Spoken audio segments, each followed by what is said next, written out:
मिठू राजा अपने वजीर से कहता है, वजीर जाओ और पूरे जंगल में ऐलान करो कि इस बार एग्जाम्स में जो भी छोटा पक्षी पहली पोजीशन लेगा मैं उसे सोने का ताज पहनाऊंगा। जैसे आपका आदेश मिठू राजा। फिर मिठू राजा का वजीर जंगल में ऐलान करने जाता है, सुनो सुनो सुनो, मिठू राजा इस बार जंगल में पहली पोजीशन लेने वाले छोटे पक्षी को सोने का ताज पहनाएंगे। सुनो सुनो। बेटा सुन रहे हो, इस बार मिठू राजा उस छोटे पक्षी को सोने का ताज पहनाएंगे जो स्कूल में पहली पोजीशन लेगा। मम्मा तो फिर ये सोने का ताज मैं ही पहनूंगा, आप चिंता ना करो। मम्मा इस बार मिठू राजा का इनाम मैं ही जीतूंगा। बेटा अगर आप ऐसे ही मेहनत करते रहे तो इस बार का इनाम आपका ही होगा। कुकू दिन रात मेहनत करता है और अपने एग्जाम्स की तैयारी बहुत अच्छी तरह करता है। वो रात देर तक अपना दिया जलाकर पढ़ाई करता रहता। जग्गू बेटा अभी सोने का टाइम नहीं है, थोड़ी देर पढ़ लो। बेटा सोने का ताज लेना है मिठू राजा से। पापा मम्मा को चुप करवाएं, मुझे सोने दे, मुझे नींद आ रही है। गौरी जग्गू को सोने दो, तुम चिंता ना करो, मेरा जग्गू पहली पोजीशन जरूर लेगा। मैं चीटिंग करवा दूंगा अपने जग्गू को। वो कैसे कालू जी? ये तुम मुझ पर छोड़ दो, जैसे भी हुआ सोने का ताज मेरा जग्गू ही पहनेगा। जब सारे छोटे पक्षी स्कूल जाते तो जग्गू कौवा स्कूल जाने की बजाय नदी पर जाकर तितलियों से खेलने लगता। जग्गू स्कूल नहीं जाओगे आज? नहीं, मैं स्कूल नहीं जाऊंगा, आज मैं यहाँ तितलियों से खेलूंगा। बहुत टफ कंपटीशन है इस बार। मिठू राजा ने सोने का ताज देना है, जो पक्षी सबसे ज्यादा मार्क्स लेगा। कुकू जितना भी पढ़ लो, सोने का ताज तो मैं ही जीतूंगा, क्योंकि मेरे पापा एग्जाम्स में मुझे चीटिंग करवा देंगे। ये सुनकर कुकू निराश हो जाता है। रात कुकू पढ़ने की बजाय सोचे जा रहा था। कुकू बेटा क्या हुआ, आज आप पढ़ाई में दिल नहीं लगा रहे हो? क्या आज का लेसन मुश्किल है?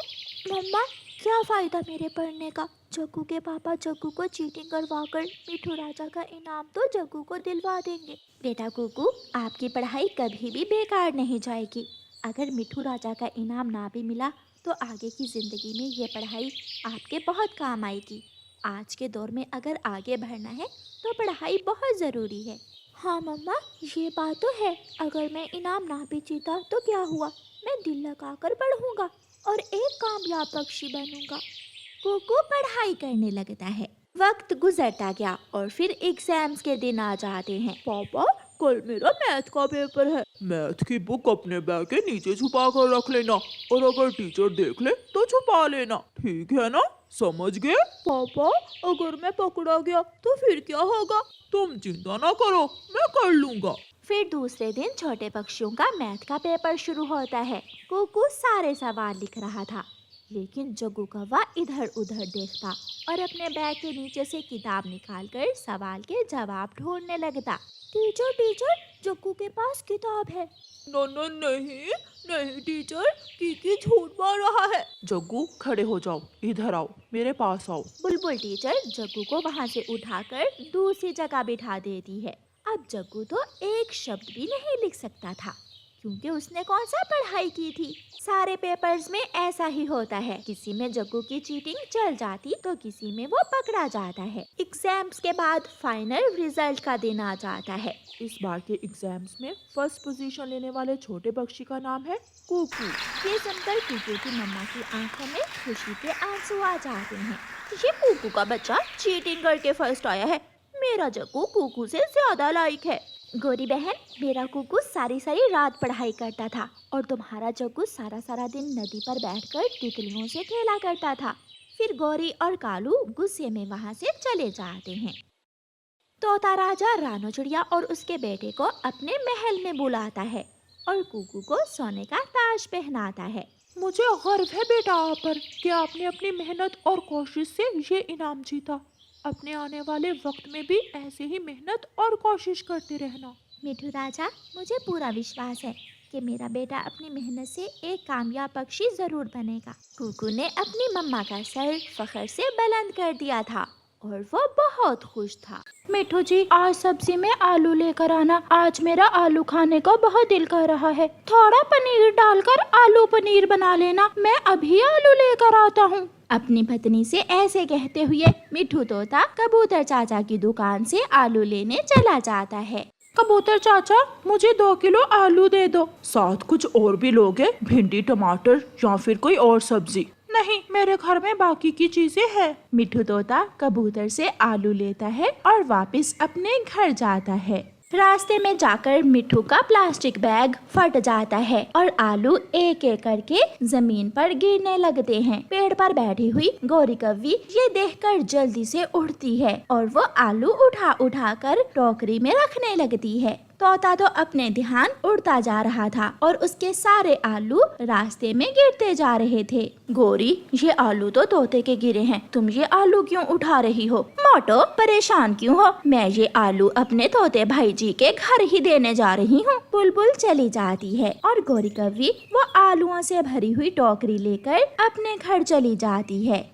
ये लो आलू, इन्हें धोकर छील लो। मिठू जी, बैग तो खाली है, थोड़ा सा धनिया है बैग में, आलू तो नहीं है। अरे, ये तो फटा हुआ है। ओह नो, आलू तो रास्ते में गिर गए, मैं अभी जाकर देखता हूँ। तोता फिर से अपने घर से निकलता है। वो सारे रास्ते जमीन के साथ साथ उड़ता जाता है मगर उसे आलू कहीं भी दिखाई नहीं देते। ये सब तुम्हारी वजह से हुआ है। तुमने मुझे कमजोर प्लास्टिक बैग में आलू डाल कर दिए थे, इसलिए मेरे सारे आलू रास्ते में गिर गए। सारे पक्षी इसी बैग में सब्जी लेकर जाते हैं। बुलबुल भी वहाँ सब्जी लेने आई हुई थी। मेरा नाम न लेना, मगर मुझे मालूम है आलू किसने उठाए हैं। बताओ बताओ, जल्दी बताओ बुलबुल। गौरी कव्वी ने, वो तुम्हारे पीछे पीछे आलू उठा उठा कर टोकरी में रख रही थी। मैंने पूछा तो कहने लगी कि वो आलू तुम्हारे घर देने जा रही है। इसका मतलब मेरे आलू कव्वी के घर में है।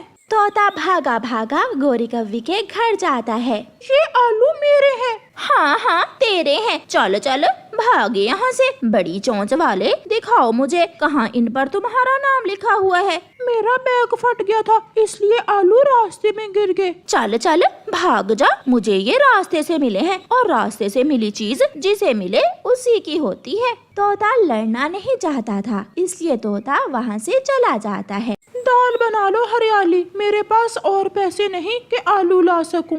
फिर तोता और तोती दाल बनाकर ही रोटी खा लेते हैं। ऐसे ही कुछ दिन गुजर जाते हैं। एक दिन गौरी कव्वी चाचा कबूतर की दुकान से टमाटर लेती है। चाचा कबूतर जी, अच्छे अच्छे डालना, ऐसा ना हो कि सारे गले सड़े टमाटर दे दो मुझे। मेरा माल एकदम ताज़ा होता है, ये सब्जी मैं आज ही अपने खेतों से तोड़ कर लाया हूँ। गौरी कव्वी टमाटर लेती है।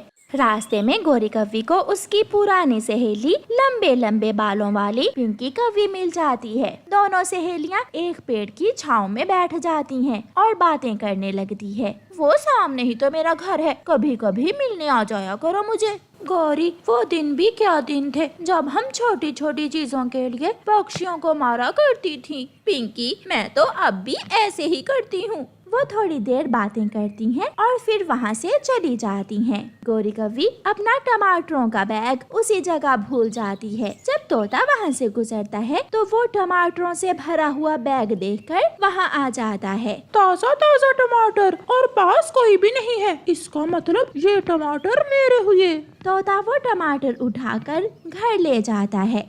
हाय, मैं मर गई, मेरे टमाटर, मेरे पास तो और पैसे भी नहीं है कि और टमाटर ले सकूं। गौरी बाहर भागती है।